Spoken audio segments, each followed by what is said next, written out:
ഉടുമ്പൻചോലയിൽ M മണിക്ക് പകരം K ജയചന്ദ്രനെ സ്ഥാനാർത്ഥിയാക്കാനുള്ള CPM സംസ്ഥാന നേതൃത്വത്തിന്റെ നീക്കത്തിൽ ഇടുക്കി CPM ജില്ലാ നേതൃത്വത്തിന് അതൃപ്തിയുണ്ട് എന്ന രീതിയിൽ വാർത്തകൾ വരുന്നു. വിജയസാധ്യത പരിഗണിച്ച് ജില്ലാ നേതൃത്വം സംസ്ഥാന നേതൃത്വത്തിന് നൽകിയത് എം മണിയുടെ പേരാണ്. എന്നാൽ സംസ്ഥാന സെക്രട്ടറി അംഗം എന്ന നിലയിൽ കെ ജയചന്ദ്രനെ പരിഗണിക്കുകയായിരുന്നു എന്നാണ് വിവരം. രാഹുൽ വിജയൻ ഇടുക്കിയിൽ നിന്നും വിവരങ്ങളുമായി ചേരുന്നു. Rahul, good morning. പറയൂ വിശദാംശങ്ങൾ.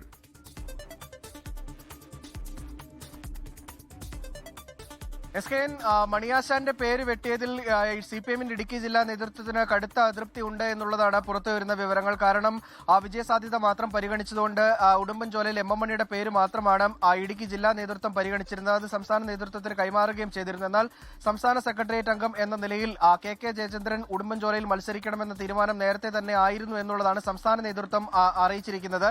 മാത്രമല്ല ആ പേര് ജില്ലാ ഘടകത്തിന് കൈമാറുകയും ജില്ലാ സെക്രട്ടേറിയറ്റ് അത് അംഗീകരിച്ച് തിരിച്ചയക്കുകയും ചെയ്തിട്ടുണ്ട്. കെ ജയചന്ദ്രൻ തന്നെ ഉടുമ്പൻചോലയിൽ സ്ഥാനാർത്ഥിയാകുമെന്നുള്ള കാര്യത്തിൽ ഇനി തർക്കമൊന്നും ഇല്ല എന്നുള്ളതാണ് മനസ്സിലാക്കാനും കഴിയുന്നത്. അതിനപ്പുറത്തേക്ക് പക്ഷേ വിജയസാധ്യത എന്നൊരു ഘടകമുണ്ട്. അത് വലിയ തരത്തിൽ തിരിച്ചടിയാകുമോ കെ ജയചന്ദ്രന് എന്നുള്ളൊരു സംശയം സ്വാഭാവികമായിട്ടും CPM-നുണ്ട്.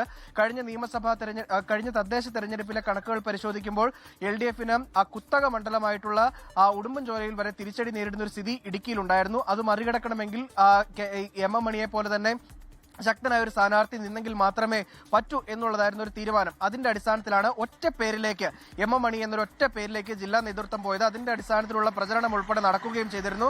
ആളുകൾക്കും അത്തരത്തിലുള്ളൊരു സൂചന, പാർട്ടി പ്രവർത്തകർക്കും പ്രാദേശിക നേതാക്കൾക്കും ഉൾപ്പെടെ അത്തരത്തിലുള്ളൊരു സൂചന ലഭ്യമാവുകയും ചെയ്തിരുന്നു. മാത്രമല്ല എം മണി ശക്തമായി തന്നെ അവിടെ പ്രചരണത്തിന് ഇറങ്ങുകയും ചെയ്തിരുന്നു എന്നുള്ളതാണ് വളരെ പ്രധാനപ്പെട്ട കാര്യം. അത് മറികടന്നുകൊണ്ട് ഇത്തരമൊരു തീരുമാനം വന്നപ്പോൾ അതിന്റെ സ്വാഭാവികമായിട്ടുള്ള ഒരു നീരസം ജില്ലാ നേതൃത്വത്തിനുണ്ട്. അത് പരസ്യമായി പ്രകടിപ്പിക്കില്ല എന്നുള്ളതൊരു വസ്തുതയാണ്. ഏതെങ്കിലും തരത്തിലൊരു നീരസം പരസ്യമായി പ്രകടിപ്പിക്കില്ല.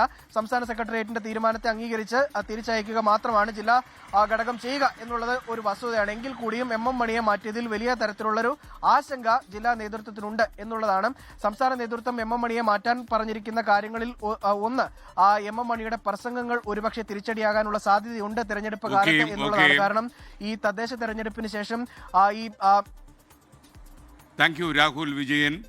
ലോകത്തെവിടെയായാലും ഏത് സമയത്തും 24 വാർത്തകളും ഓഗ്മെന്റഡ് റിയാലിറ്റി പാക്കേജുകളും എക്സ്പ്ലെയിനറുകളും വിശദമായി കാണാൻ ഞങ്ങളുടെ YouTube ചാനൽ നിങ്ങൾക്ക് സബ്സ്ക്രൈബ് ചെയ്യാം.